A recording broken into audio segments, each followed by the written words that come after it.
Today on Locked On Women's Basketball, we talked to Bella of the Next, who is in Spokane right now, gearing up for the Sweet 16. So we're going to get into some of the Sweet 16 matchups that we're about to see, a couple highlights from press conferences, and kind of just look ahead at what the Sweet 16 and Elite 8 could look like in the two regions. And then tomorrow, Jackie Powell is going to get you on the Birmingham side, so make sure to check that out as well. For today, this is Locked On Women's Basketball, brought to you by FanDuel.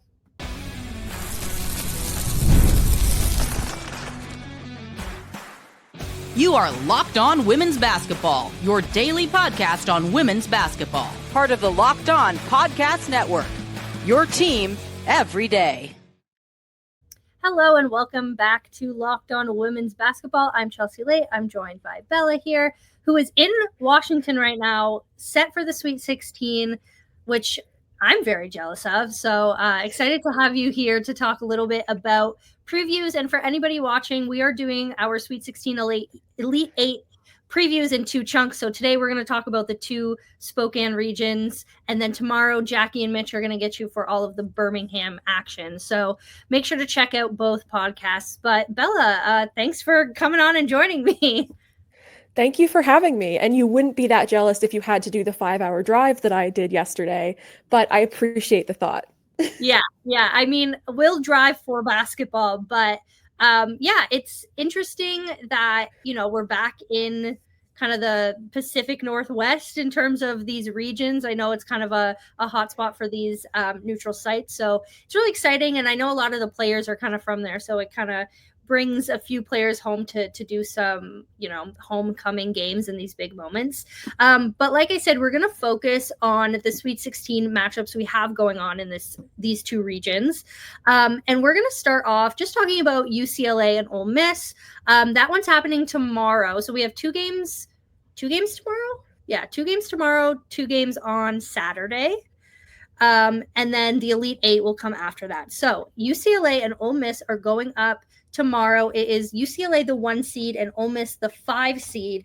And Ole Miss kind of upset. I don't know if you call a 5-4 seed game an upset, but Ole Miss beat Baylor to make it this far. And then UCLA's trip was Southern and Richmond, so kind of the favorite in both of those aspects. But going into this matchup, I know this one is interesting because UCLA has really dominated all season. They were the top ranked team for most of the season, kind of had, a little bit of a rocky, ending to the season just because the USC losses and all of that. But then they come back and win the Big 12 the Big 10 championship. And so a lot of high hopes into UCLA's run. But I mean, Ole Miss is a really, spunky team, so they can kind of come out and worry you. So what's your thought on this matchup? I think it's easy to say that UCLA is a favorite, right? The number 1 overall seed. They've been very good. Ole Miss doesn't necessarily have a 6'7" center to combat Lauren Betts. At the same time, no, I know, right? It's like, really, if you do have that, like, good for you. You're one of very few.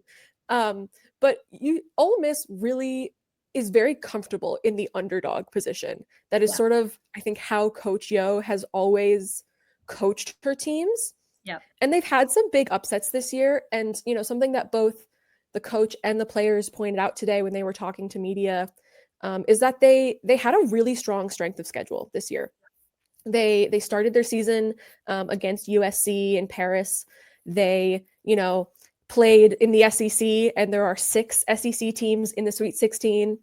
Like they are prepared. They have had, they've had upsets. They've upset LSU in Louisiana. So they have that experience to upset teams that maybe they shouldn't. Mm-hmm. Last year, that was Stanford that they upset. It was a bit of a disappointment in terms of Stanford's performance. But Ole Miss, particularly defensively, is just a team that will dog the ball, and they will make it really, really tough for you. Another thing that Coach talked about is that as dominant as Lauren Betts is, she's not the only factor. UCLA is a very good team overall, right? Like, you can't ignore Kiki Rice. You can't ignore the 3-point shooters they have. Gabriela Jaquez has been really good.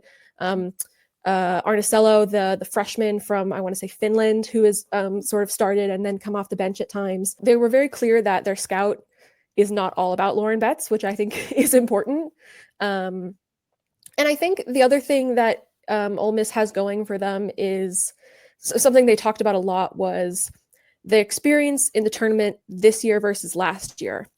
Last year was the first year that Ole Miss had made the Sweet 16 in a long time. They were okay with just going that far, and that was what they were celebrating. This year, they are not content with that. After they beat Baylor, they celebrated a little bit, but it was short-term memory right on to UCLA. So in terms of their mindset and their preparation, I think it's altogether different this year compared to last year. Yeah. And, there's no guarantee they can upset UCLA, but they're going to give them a fight, that's for sure. Yeah, and I mean, it's definitely, I think we're at the point where there's definitely favorites in every matchup, and especially when you have these 1 seeds going up against like lower seeds. But there's also, we've seen so many times where teams have just had bad days or like haven't been able to like, acclimate to the game pace or, there's so many different things. And I think with UCLA, they play so strongly with Lauren Betts, and that can work one way or the other. I mean, we saw it in the Big Ten championship when Lauren Betts was like, okay, I'm not losing this game. I'm not losing to USC a third time, and really put the team on her back and was able to lead that. But then you also think of the other losses they had to USC as well. They didn't really look like they were in their usual rhythm. They weren't getting the ball into Lauren Betts. Sometimes foul trouble can come into play, especially when you're that big of a threat in the post. That's definitely an intriguing one. I wouldn't be surprised if UCLA won or by whatever margin, but I also wouldn't be completely surprised if Ole Miss really gave them like a run or really, made this game go to the final few minutes. A team that I covered a lot this season is the University of Washington Huskies. They played UCLA at home, and they were the first team all season to out-rebound UCLA, and their tallest player is like 6'3", maybe 6'4", and that's like the only tall player on the floor. The rest of them are like 5'11", maybe 6 foot, and then you have your point guard who's like I think 5'8". So like very small, and the guard rebounding was really important, and they made it really difficult for them to get the ball into Lauren Betts, for Lauren Betts to get the ball out of the paint. You have to be disruptive. And Washington is a team that I think they lost by about 12. It was a really close game, for a team that was an 11 seed in the tournament that was, went out in the first 4. So I think there are lots of examples. Granted, that was like the first Big Ten game of the season. Yeah. So that was in December. But yeah. I think UCLA has done a similar thing where they've stifled UCLA offensively with their defense. And when UCLA's offense isn't quite flowing, they struggle a little bit. And so there is definitely a blueprint for success, and that blueprint for success is what Ole Miss's strong suit has been all season and in past seasons. Their strong suit is defense. They keep the scoring low, and they make it difficult for you. They're not going to give you anything easy. They might rack up some fouls. That could be an issue. Yeah. But they will rely heavily on their defense, and that has upset UCLA in the past. So they have, I think they have as good a shot as anyone. Yeah, for sure. Okay, so let's move on to the other big game happening tomorrow, which is a closer seeded one. It's number 2 seed NC State and number 3 seed LSU. And this one, I think, out of all of the Sweet 16 games is the one that really intrigues me, because honestly, I didn't have LSU getting this far in my bracket. I thought that the injuries to Flau'jae Johnson and Anissa Morrow were going to come way more into play than they have. And I mean, maybe they've healed a lot quicker, or maybe, they haven't been as big of an issue. But this is also interesting because NC State has ended their regular season and, got really far in their conference tournament, and they have a lot of momentum right now. So they're trying to come back to the Final Four for a second year in a row. And so this is kind of the clash of these two programs that are kind of trying to get back to their, former glory. LSU won the championship in 2023, I believe it was, if I have that right. And then NC State came back to the Final Four last year for the first time in, I think, program history. And also very similar teams when you think about these really dynamic, really athletic guards. Isaiah James, Sanaya Rivers on NC State. Flau'jae Johnson and Anissa Morrow, who is technically a front court player, but those are kind of the big hitters for these teams.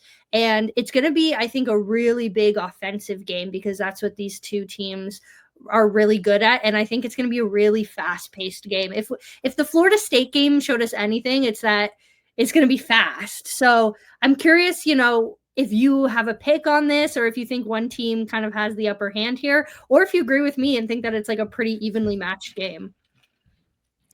I definitely think it's a pretty evenly matched game. It was interesting to hear Kim Mulkey talk today because she was talking about how NC State is sort of expected to win as if like they were underdogs in this game. And I'm like, yeah, technically you're the 3 seed, but like no one is viewing you as an underdog in this game. Like I think this is one of those games where it really could go either way and it would not be a surprise, right? Yeah. I do think, I was in Portland last year when NC State came and I saw Isaiah James just absolutely go off scoring. It felt like every single shot she put up hit and I was just, it was miraculous to watch. And I would not be surprised to see that again from her. I think that is tournament Isaiah James. Yep. I think she is making her case for a spot in the W and she is making it well and she's going to continue making that case. Yeah. Something Wes Moore talked about was he thinks that they played their best game of the season, their last game to get to this point in the tournament, that they were playing good defense, that they were, that their offense was really flowing. I think Sanaya Rivers had like 12 assists or something. And so they're really coming into this very strongly. They have some young players, I think the toughest part for them will be in the post because Anissa Morrow is unstoppable. But the last time these two teams played in the Bahamas in, I want to say November, it was around Thanksgiving. NC State got out-rebounded 44-24. Oh, no. Which is that's an insane margin. And NC State is pretty confident that they're better than that. Yeah. And hopefully that is the case. But if they let Anissa Morrow just grab every rebound, then no matter how many points they score on the other end, no matter how much they slow down Flau'jae or Michaela Williams, it's not going to matter. Like you're not going to be able to overcome that. Yeah. So I think, LSU is a little bit more balanced than NC State is. NC State is really heavy on their guard play. LSU has Anissa Morrow, obviously. Samaya Smith had a really great game last time out, and they're really trying to pour confidence into her and continue to have her have one of those performances. But then they also obviously have Flau'jae Johnson and Michaela Williams, who are insanely talented guards, are really great at scoring. So I think the guard play is relatively even, and it'll be interesting to see how the post play works out. I think Samaya Smith has gotten in foul trouble at times this season. I think there are games when she has not been nearly as effective as they wanted her to be. Yeah. So if you can at least maybe make LSU's other post players non-factors, you have a better chance. But you still have to slow down Anissa Morrow, and that's a really, really tough thing. I think that'll probably be mainly the responsibility of Madison Hayes, who is one of their seniors. Technically, she's more of a guard, but she tends to guard players who are a bit bigger than her. I think she's around the same size as Morrow because Morrow's a bit of an undersized post. And Madison Hayes is really experienced.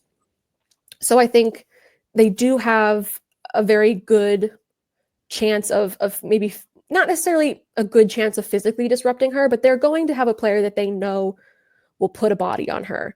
Yeah. And it's a question of, can you get Tilda Trieger, the 6'6" center, to maybe just get her hand a little bit higher and get those rebounds out of there.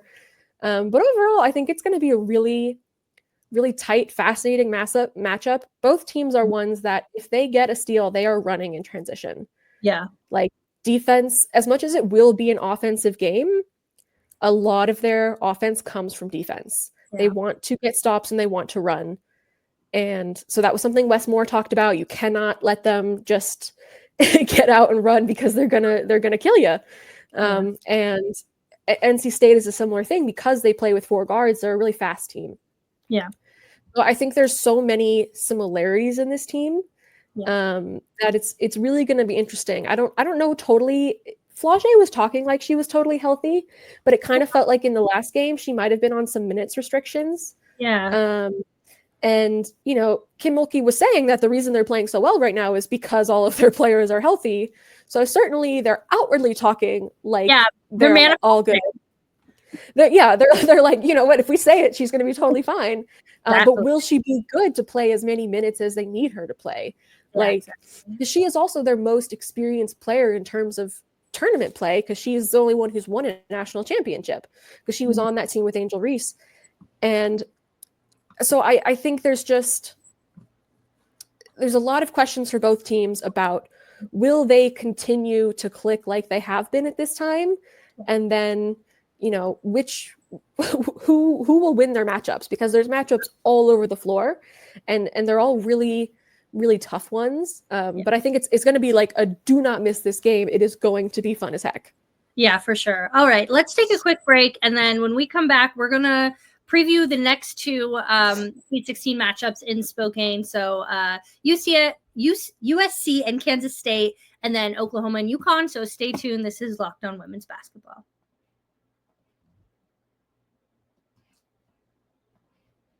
March Madness is here, and FanDuel is giving you the chance to get in on the action like never before. Right now, new customers can get $200 in bonus bets when your first $5 bet wins. That's $200 extra bucks to use on everything from buzzer beaters to Cinderella stories, and even who's cutting down the nets. With tournament games happening almost every day, there's always something exciting to bet on. So visit FanDuel.com to get in on the college hoops action all tournament long.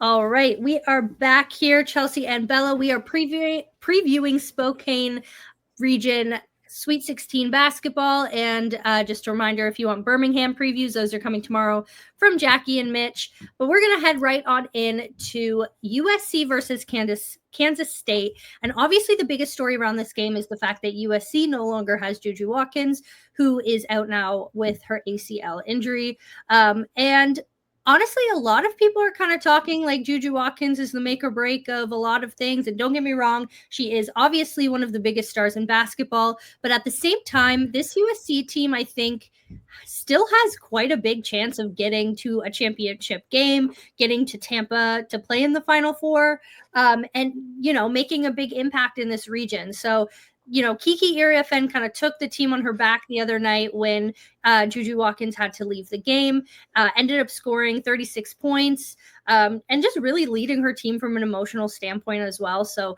she's going to be really, I think, the factor in this game. But then you also think about Kansas State as well, and they had a really, really good close game with Kentucky, and just really had a few players step up and be able to come and finish the game out for them. They won by 1 point to kick Kentucky out and make it now to the Sweet 16. So this one is definitely going to be interesting. I'm curious on your thoughts about, what you do now planning without Juju, how Kansas State can kind of come in and see if they can get this game. Yeah, I think, first, the thing I want to say about Juju is several of the players today, not from the teams that are playing in the game we're talking about, but from the games tomorrow, were asked about Juju's injury. And, the general consensus was, it sucks, right? So it's like injuries are the worst part of sports.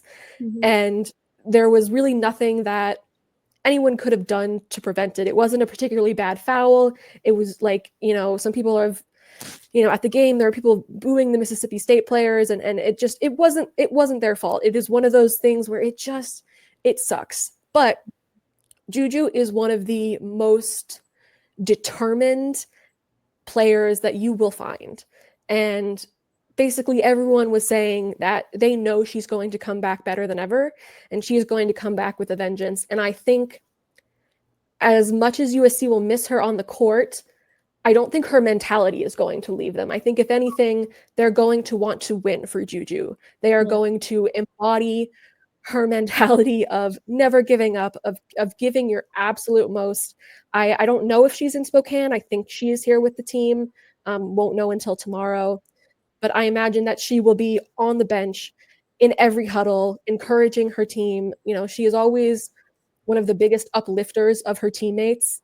And, you know, I think the biggest struggle for USC will be that they haven't played a lot of minutes without her. Yeah. It's not that, you know, they don't have talent. It's just that they don't have much experience without Juju on the floor. It's been very rare occasions where she's either had foul trouble or they've had a really big lead, so they've been able to rest her. But most of the time, they've had Juju on the floor. So I agree that Kiki Iriafen will be probably like the deciding factor. She is, I think, unquestionably their biggest scoring threat behind Juju. But they also, you know, I think Talia von Oelhoffen hasn't exactly had the season we might have expected coming out of Oregon State, but she has been to this place because she was here with Oregon State last year. And I think that she is someone who can step up and hit some threes for them in particular. Rhea Marshall was with USC in this tournament last year. She's a really big post presence for them. She can also kind of step up her scoring a little bit. You know, the rest of the team is relatively young.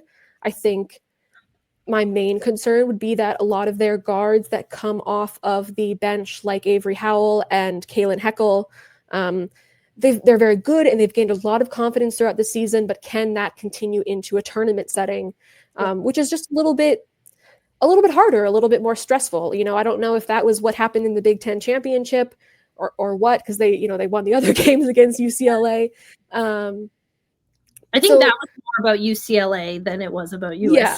Honestly. Yeah, it wasn't like USC played badly, but I do think that, you know, the other player, Kennedy.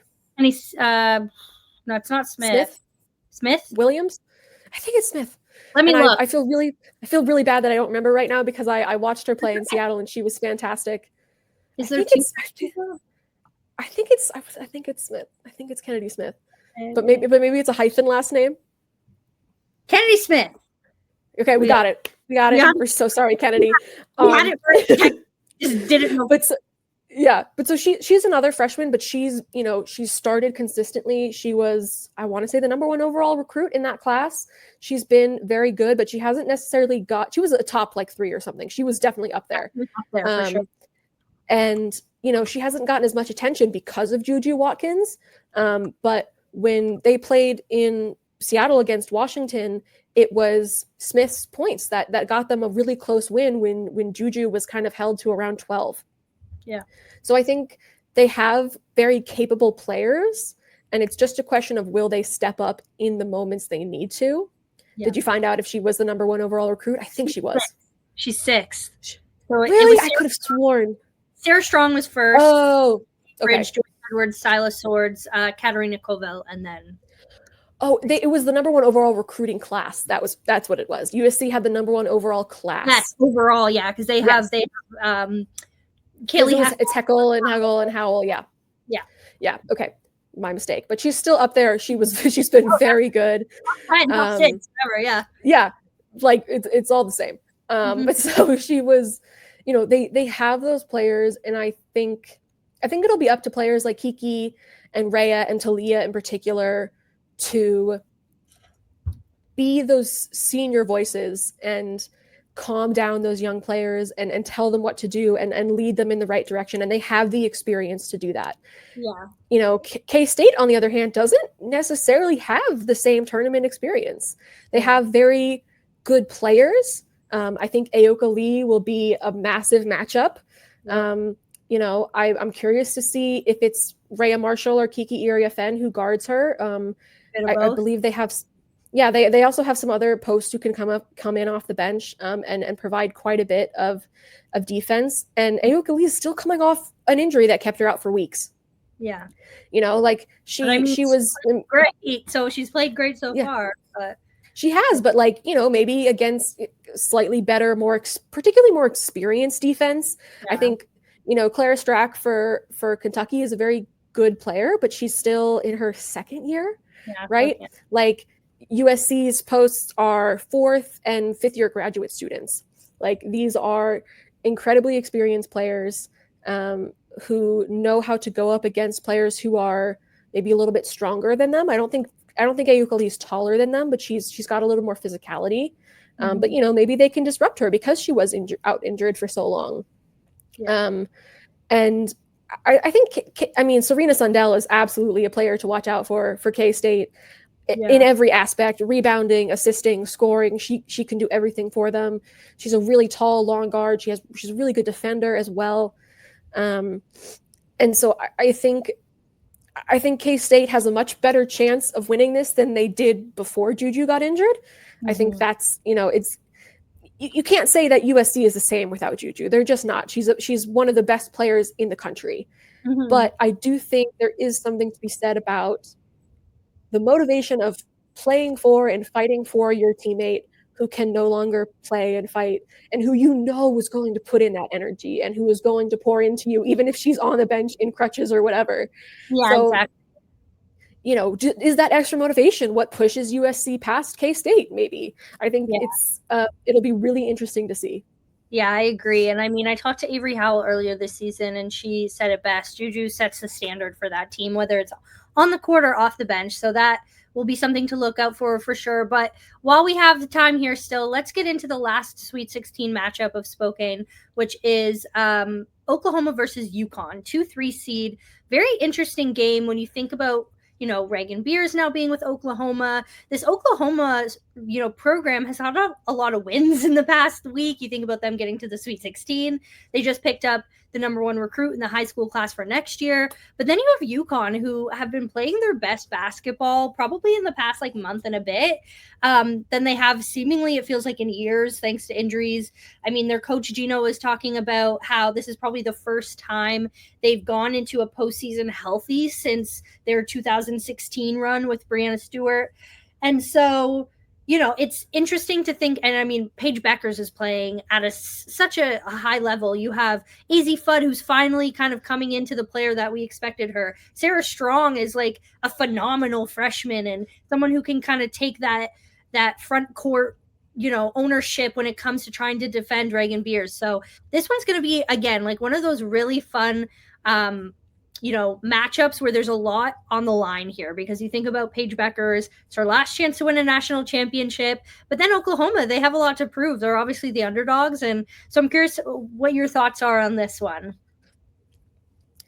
I think it's really interesting because I think Oklahoma has stronger post play and I think UConn has stronger guard play. Yeah, exactly. When it comes to Oklahoma, Reagan Beers can be an unstoppable force. We saw it last year for Oregon State in the tournament and, throughout the season. Yeah. And, it took her a little while to find her feet at Oklahoma and figure out, she struggled with foul trouble quite a bit, but that's not entirely new to her career. And then Skylar Van is, not necessarily a traditional post player, but she plays in there and they're really tough to stop in the post. And I think it'll be interesting to see who guards Reagan Beers and how well they can guard her. Does she get in foul trouble? Does she have to sit a lot of the game? I think that'll be a big factor. And then, Paige Bueckers and AZ Fudd, and I also think, KK Arnold, Ashlyn Shade, they have really good guards who are very capable of scoring. And Paige Bueckers in particular, I think will have extra motivation. Not that she isn't motivated all the time. I think that is a quality of the best players, right? True. But, there was a post on social media that was like, will Paige Bueckers become the best player to ever graduate out of UConn without a national championship? She hasn't won one yet, and that's what UConn does. So it to some extent might feel like that's what she needs to do. Yep. And at the same time, Oklahoma are a very strong defensive team. And if you let them get steals and stops, they will run like heck and they will score before you are even know they're at the other end of the court. Yeah. So I think ball security will be really important for UConn.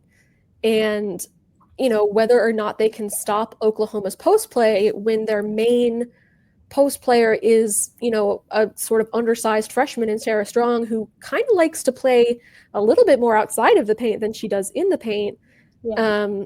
Will they be able to stop the post players, or will they just have to shoot enough threes that it overcomes whatever Oklahoma is able to get in the paint.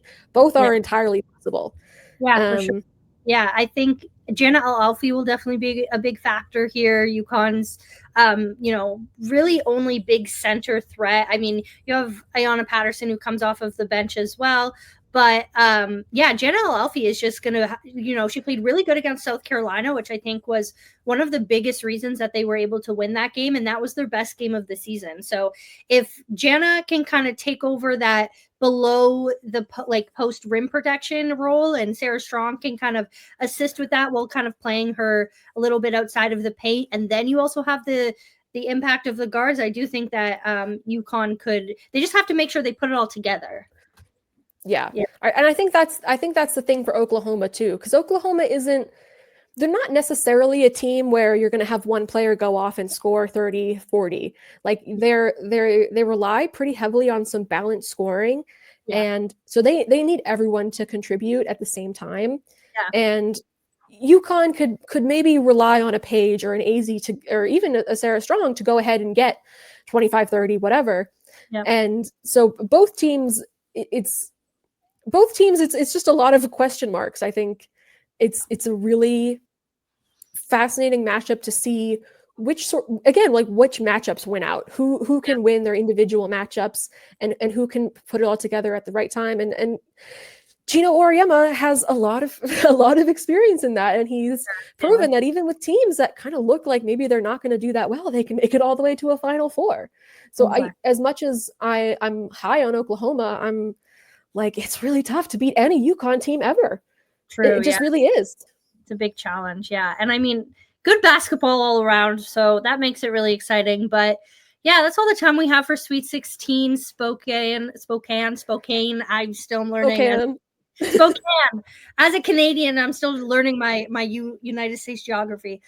So yeah, that's all the time we have today. Tomorrow, Jackie and Mitch are going to get you on all of the Birmingham Sweet 16 previews, and we'll be back, with Elite Eight and beyond. The tournament's going to keep going. So thank you so much, Bella, for coming on the podcast. I know it's busy out there at the regionals trying to, fit everything in and make sure, you still have time to come on. So I appreciate you coming on. Thank you for having me. Of course. And for Locked On Women's Basketball, make sure to check us out every day and subscribe on YouTube or wherever you listen to podcasts.